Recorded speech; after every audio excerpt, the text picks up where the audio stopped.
The unexpected encounter. Ethan Morgan straightened his navy blue tie as he walked through the automatic doors of Mercy General Hospital. The antiseptic smell hit him immediately, a sharp contrast to the construction dust he was accustomed to at his architectural sites. He balanced a modest bouquet of yellow daisies in one hand and checked his watch with the other. 3:15. He had 45 minutes before his next client meeting downtown. Just a quick visit to check on Gary, he reminded himself. His colleague's appendectomy was routine, but as project lead, Ethan felt obligated to make an appearance.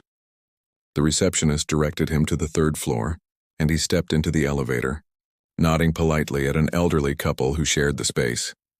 The surgical recovery wing was bustling with afternoon activity, nurses checking charts, visitors speaking in hushed tones, the occasional beep of monitoring equipment. Ethan navigated the corridor, scanning room numbers. As he rounded the corner toward room 312, a commotion from the adjacent hallway caught his attention. "Breathe through it, that's right," a nurse's voice coached firmly but gently. "We're almost to delivery." Ethan instinctively stepped back to make way for the approaching wheelchair. His eyes dropped politely to avoid intruding on someone's vulnerable moment, but something about the woman's profile caused his gaze to linger. When her face turned toward him, the world seemed to stop on its axis. "Sophia?" The name escaped his lips as a question, though there was no doubt. Even with her face contorted in pain, her dark hair damp with perspiration against her flushed cheeks, he would recognize her anywhere. Her almond-shaped eyes widened in recognition, then immediately clouded with something between panic and anger. She gripped the wheelchair armrest with both hands, her knuckles whitening. "No," she gasped, both to him and to the pain. "Not now. Not you." The nurse looked between them, confusion evident on her face. "Ma'am, do you know this gentleman?" "Keep him away," Sophia managed between controlled breaths. Her eyes closed tightly as another contraction seized her. Her 5 fingers on each hand clutched the wheelchair with such force that Ethan could see the tendons straining beneath her skin. "Sir, please step aside," the nurse instructed, already moving the wheelchair forward again. "We need to get to maternity immediately."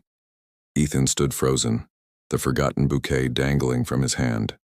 5 years had passed since he'd seen her, since their engagement had dissolved into painful silence and separate paths. And now here she was, clearly in labor, completely alone. "Is someone with her?" he asked the second nurse, who followed with a chart. "Her family. A partner?" The woman shook her head. "She came in alone.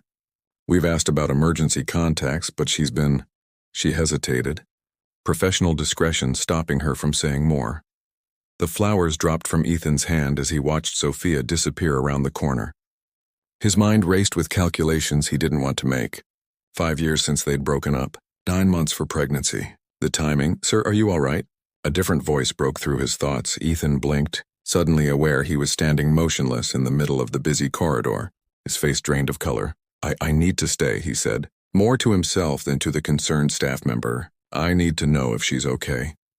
As he moved toward the waiting area, Gary's visit completely forgotten, Ethan felt a weight pressing against his chest. Whatever he had planned for today no longer mattered. Something told him his life had just irrevocably changed in this sterile hospital hallway, and he wouldn't be leaving anytime soon. Shadows of yesterday, Ethan stared at the maternity ward's double doors for what seemed like hours. The vinyl chair beneath him had long since grown uncomfortable, but he barely noticed. His mind was trapped in a loop of memories, snapshots of a life with Sophia that now felt like someone else's story. He remembered their graduation day, her arms thrown around his neck as they celebrated with dreams of conquering the world together. He recalled their tiny first apartment, where they'd argue over whose turn it was to do the dishes but make up under shared blankets during movie nights. The proposal came 3 years into their relationship, a carefully planned moment on the lakefront that she'd accepted with tears and laughter. And then, like a slow-motion car crash, he remembered the deterioration. The late nights at the office as he climbed the corporate ladder at his architecture firm. Sophia's photography exhibitions he'd missed due to client meetings. The growing silence between them that neither knew how to bridge. "You're physically here, but you're never really present," she'd said during their final argument.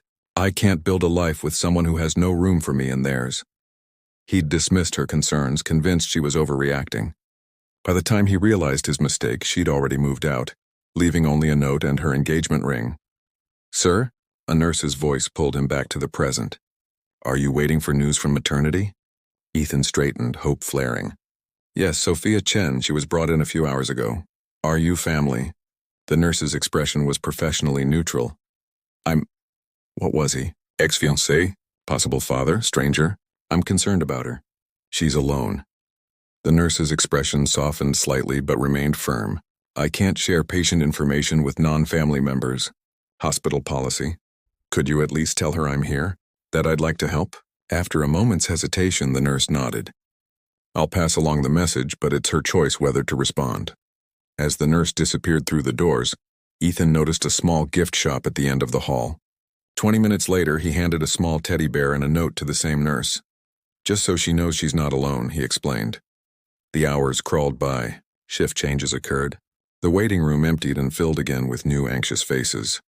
Finally, close to midnight, the nurse returned. She asked me to tell you to go home, she said gently. She says there's nothing for you here. The word stung, but Ethan nodded, understanding Sophia's resistance. Could you tell me one thing? Is she okay? And the baby? They're both doing fine. It's a healthy baby girl, a daughter. The possibility that he might have a daughter sent a jolt through his body. Ethan thanked the nurse and reluctantly left, but only went as far as his car. He couldn't bring himself to drive away. 2 days later, he spotted them from across the hospital parking lot. Sophia in a wheelchair, holding a small bundle wrapped in pink. A discharge nurse helping them into a taxi. Ethan stepped forward before he could stop himself. Sophia, wait. She looked up, her exhausted face hardening at the sight of him.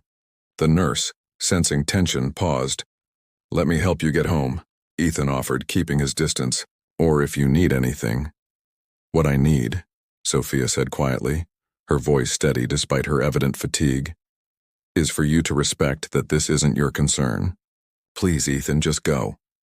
As the taxi pulled away, Ethan remained rooted to the spot, the weight of questions pressing down on him. The timing aligned too perfectly to be coincidence. 5 years since their breakup, a newborn daughter. Could it be possible?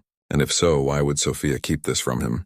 For the first time in years, Ethan called his office to cancel all appointments for the day.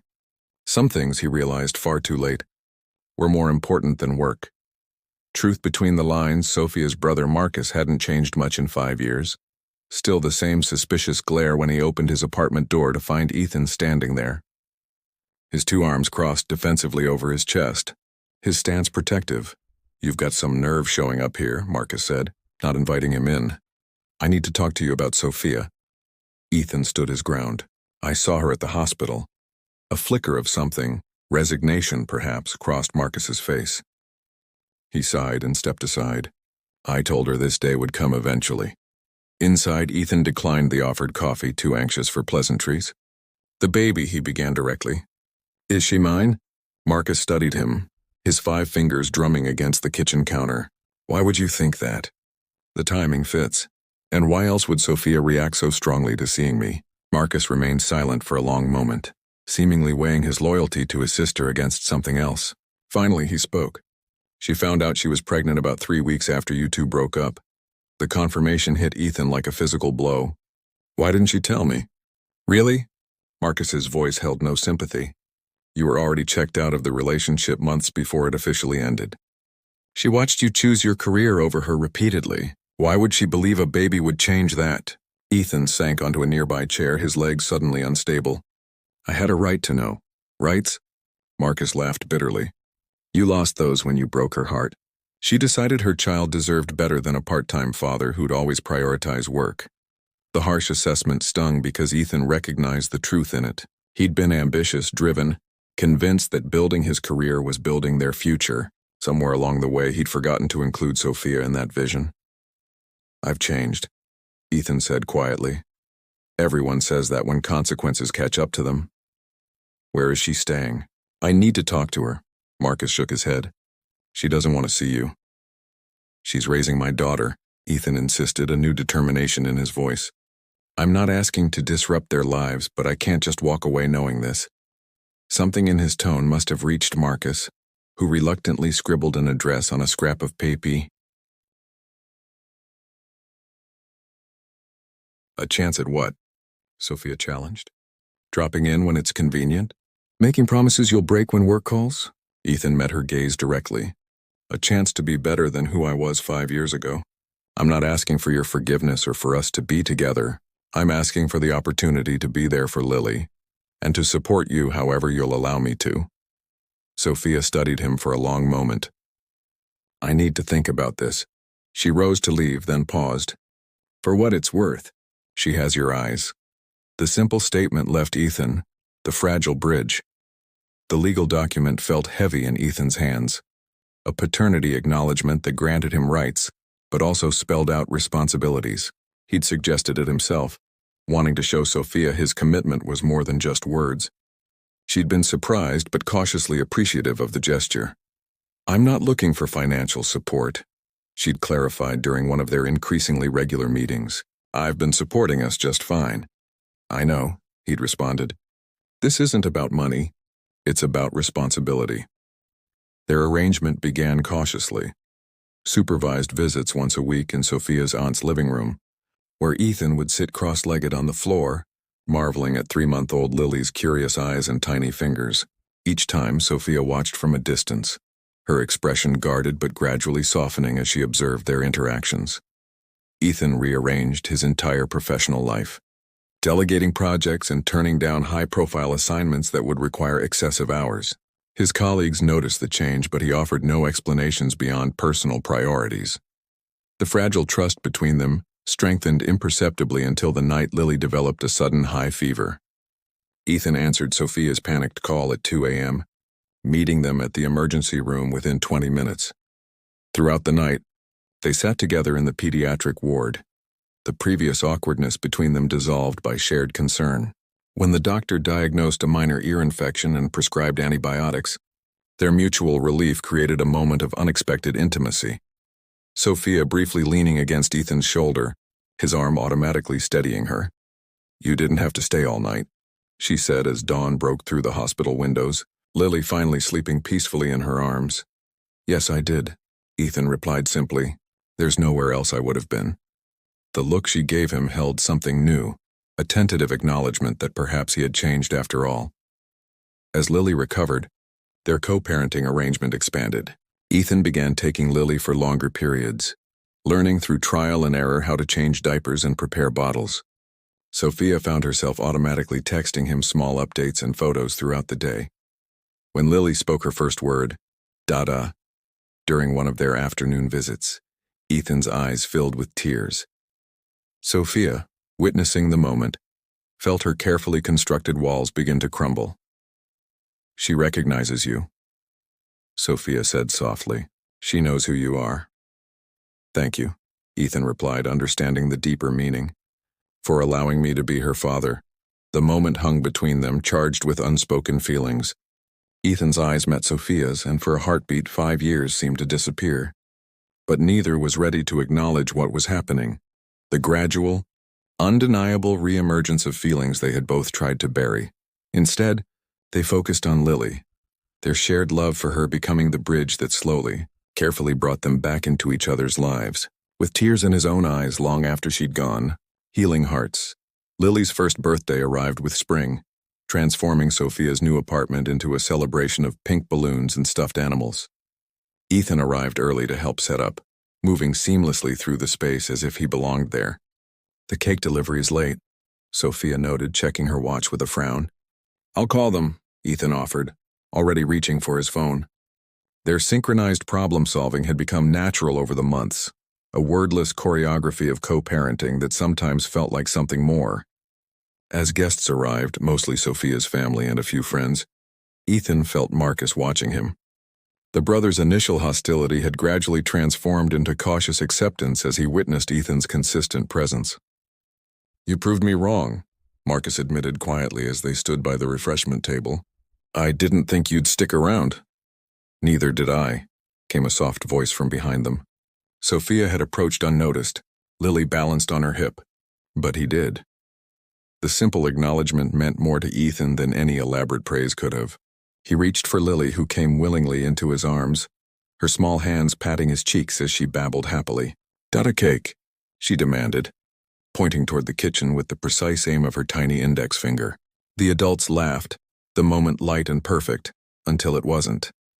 Lily's first bite of birthday cake triggered an immediate reaction. Red blotches appeared on her skin as she began to cough and wheeze. Ethan recognized the signs instantly, remembering Sophia's mention of her own childhood allergies. "Hospital," he said, already moving toward the door. Lily clutched against his chest. "She's having an allergic reaction." Sophia grabbed her purse and keys, her face pale but composed.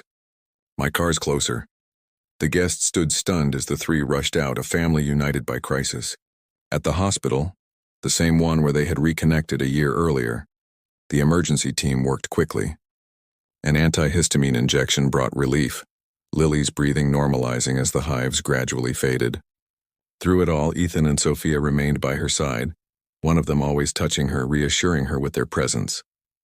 Hours later, with Lily sleeping peacefully in a small hospital bed, they sat side by side in the quiet room. "We need to get her tested for allergies," Sophia said, her voice hoarse from stress. "I'll research specialists tomorrow," Ethan agreed. "My insurance should cover it." The clinical conversation gradually faded into silence until Sophia spoke again, her voice barely above a whisper. "I was so scared today." "Me too," Ethan admitted. "But we handled it together." Sophia turned to look at him directly. "That's what I never expected, that we could be together again in any capacity." "What did you expect?"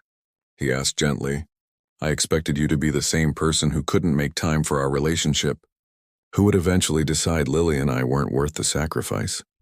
She glanced at their sleeping daughter. "I kept her from you because I was protecting myself as much as her." Ethan nodded, accepting the truth of her words. "I deserved that judgment back then. I was selfish and blind." He hesitated before continuing. "But I'm not that person anymore. This year has taught me what actually matters." "I've noticed," Sophia acknowledged. Her hand rested on the bed, inches from his. "You've been more present for Lily in 1 year than you were for me in our last year together." "I want to be present for both of you," Ethan said quietly. "If you'll let me." Sophia didn't answer immediately. Her eyes, tired but clear, studied his face as if searching for something. "I'm still afraid," she finally admitted. "Not of you leaving, but of trusting again, of building something just to watch it fall apart." "Then we build it differently this time," Ethan suggested. "Stronger foundations, better communication." His hand moved tentatively toward hers, one day at a time. Her fingers met his halfway, a small gesture that felt monumentally significant. "One day at a time," she agreed. When Lily woke, fussy and disoriented, they both rose together, instinctively working in tandem to comfort her. As the child settled back to sleep between them, their eyes met above her head. No promises were made that night. No dramatic reconciliation or declarations of renewed love. Instead, there was something perhaps more valuable, a quiet acknowledgement of possibility, of healing that had begun without either of them fully realizing it. The next morning, a nurse found them both asleep in chairs pulled close together, their hands still joined on the edge of Lily's bed. When discharge papers arrived, they gathered their daughter and belongings and walked out together through the same hospital corridor, where their journey had unexpectedly restarted a year before. Outside in the gentle morning light, Sophia paused, looking up at Ethan with Lily secure in her arms. "Where do we go from here?" she asked, the question encompassing far more than their immediate destination. Ethan smiled, seeing the three of them reflected in her eyes. "Home," he suggested simply, "wherever that might be." And for the first time in many years, both felt the weight of uncertainty lift as they walked forward together, a family finding its way back to wholeness after being broken apart.